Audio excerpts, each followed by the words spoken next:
Hey guys, welcome to the 14. I'm Nick Cole. We're breaking down each SEC football game in week 10 from a betting perspective. Today, we're talking about the Florida Gators visiting the South Carolina Gamecocks. This game is going to be played at 7 p.m. Eastern Time at Williams-Brice Stadium in Columbia, South Carolina. The game is going to be aired on the SEC Network. From a betting perspective, the Gators open as a 20-point road favorite in this game. And as of Thursday afternoon, that line has dropped to Florida minus 18. The over-under of the game opened at 52.5 and has held firm at that as of the recording of this video. I'll bring our betting analyst, Christopher Smith. Christopher, we were just talking before we started this show. This is one of the games we're looking forward to, at least from a standpoint of both of these teams have been kind of miserable lately, right? Yeah, I mean, I think on my list, even nationally, on my list of teams that I can, like, if you rank the number one team that you cannot bet on right now in the entire country, it's probably Missouri. And in the SEC, it's definitely Missouri.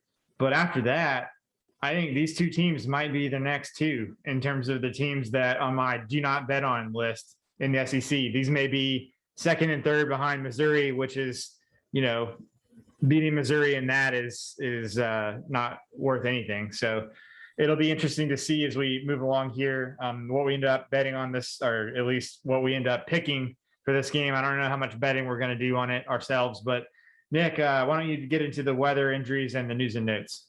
Sure. So the weather for Columbia on Saturday is going to be mid to low 50s for this game, 6 to 8 mile per hour winds, and a low chance of rain. So pretty clean slate for this one. As ugly as the play on the field might be, the weather should be pretty nice. On the injury side of things, we'll start with South Carolina. I got a pretty long list of players. By week 10 here, every team's accumulating some, but some notable names that are definitely out would be like your quarterback, Luke Doty, who's gone for the year. You've got wide receivers, Ortre Smith, Randracius Davis, Jalen Brooks, Kivian Mullins, and Rico Powers all looking out. Linebackers, Rhodesius Fitton, Jamar Brown, and Sherrod Green. Offensive lineman, Dylan Wanham. Defensive lineman, Rick Sandage.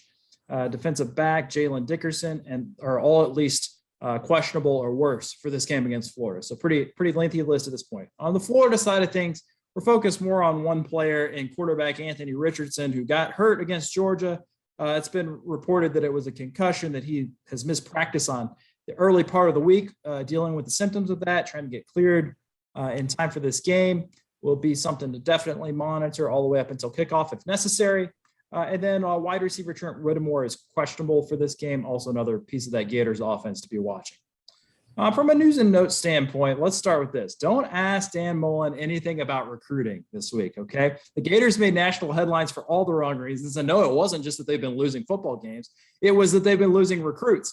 And what was seemingly an innocent enough question about that in Dan Mullen's Monday press conference blew up into this national narrative that kind of engulfed the Gators program for the next couple of days because his response was basically, we don't do that during the season. We do that after the season when it's time to talk about recruiting. Now, you and I have talked about this off air. We think he was pretty clearly talking about discussing recruiting, but the narrative sort of spun out of control saying, well, wait, is he actually paying attention to recruiting like he should during the season? And is this the reason he's losing recruits to places like Georgia?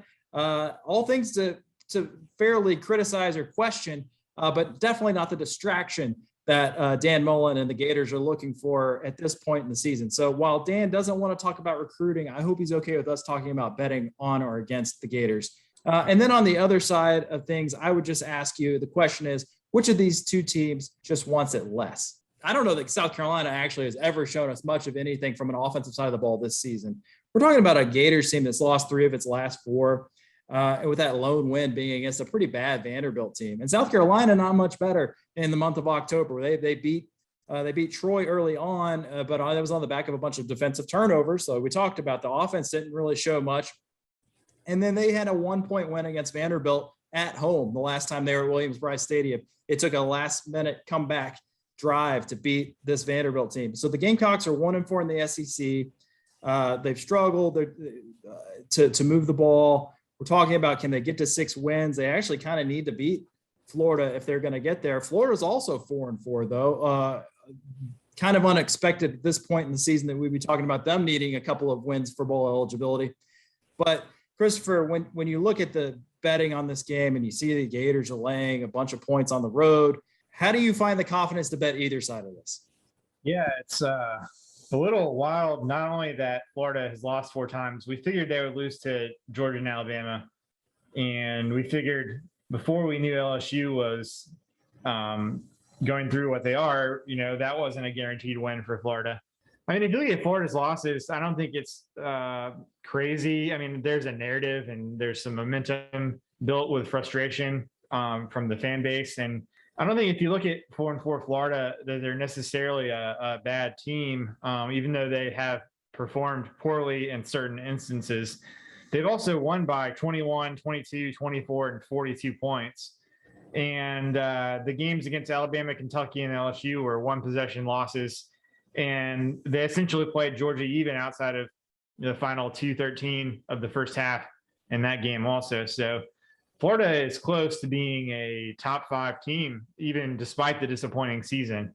But on the other side, South Carolina, you mentioned beating Troy with a defensive score and 4 turnovers. And Eastern Illinois, which I know in the SEC, we have a tendency to lump every FCS team into the same bucket. But being an athlete from a FCS school, I think there's a lot more separation in FCS teams than people realize. Well, Eastern Illinois in SP Plus, they have an FCS version of it. They are 89th in the FCS version of SP Plus. So you're talking magnitudes worse than Vanderbilt, way worse. So that's another of South Carolina's big wins. And they also beat Vanderbilt and East Carolina by a combined 4 points, after which Shane Beamer celebrated like South Carolina had won the Super Bowl. But in their other games, they've lost by 27, 25, and 30. So that's not very good. And you can see, in the games Florida wins, they're winning by in the 20s or even 40. In the game South Carolina loses, they're losing by 25 to 30 points. So definitely 2 different teams hovering around 500. South Carolina's offense, according to EPA per snap, is 125th, 107th Pro Football Focus, 95th SP Plus, and they're averaging less than 15 points per game against FBS opponents.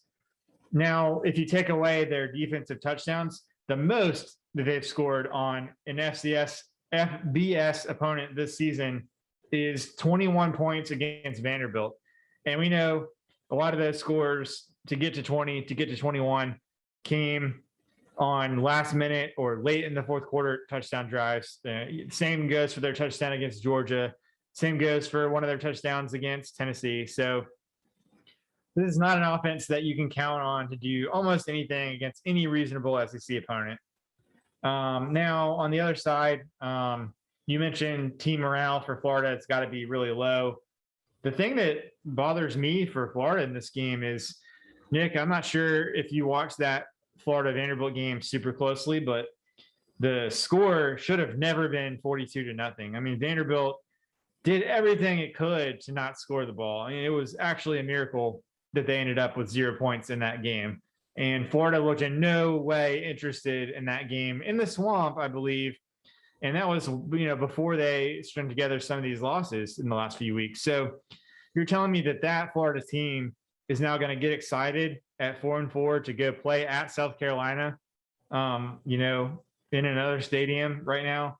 I'd be pretty surprised if they were up for this game. But Mullen just needs to finish the season 4-0 straight up and get to a bowl game, maybe get to next season after a 9-4 season with, pretty competitive losses and losses to Georgia and Alabama. But Nick, how are you going to end up betting on this game? Okay, so let's see. I bet Florida against Kentucky, lost. Bet Florida against LSU, lost. Bet Florida against Georgia, lost. So this week, Florida is on the road in conference play laying 18 points. That means I should do what? I'm going to bet Florida a 4th time. I probably will pay for it with another loss against the spread maybe, but I just can't get behind South Carolina in this game. I think given my track record, what I just told you, this is more a bet against South Carolina than it is for Florida. So give me Florida minus 18. Let's run that through one more time. And then I like the under 52.5 just because I don't have any confidence in South Carolina's ability to score points. And I'm not that fired up about the way the Florida offense has been playing, especially with some questions around who's going to be available to play quarterback and what the game plan might be if they are at full health with Richardson. So let's go under 52.5 there. How do you feel about this? Yeah, if you gave me $100 and you told me at the Nick free bet of the week was I had to bet it on one team, and my choices were LSU, Vanderbilt, South Carolina, and Florida, I'm still picking South Carolina last.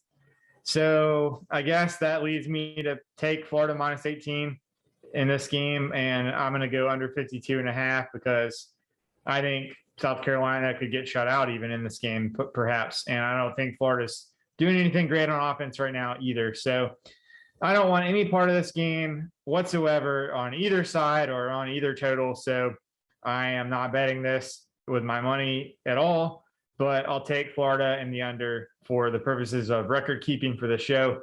For Nick Cole, I'm Christopher Smith for the 14, and we'll talk to you next week.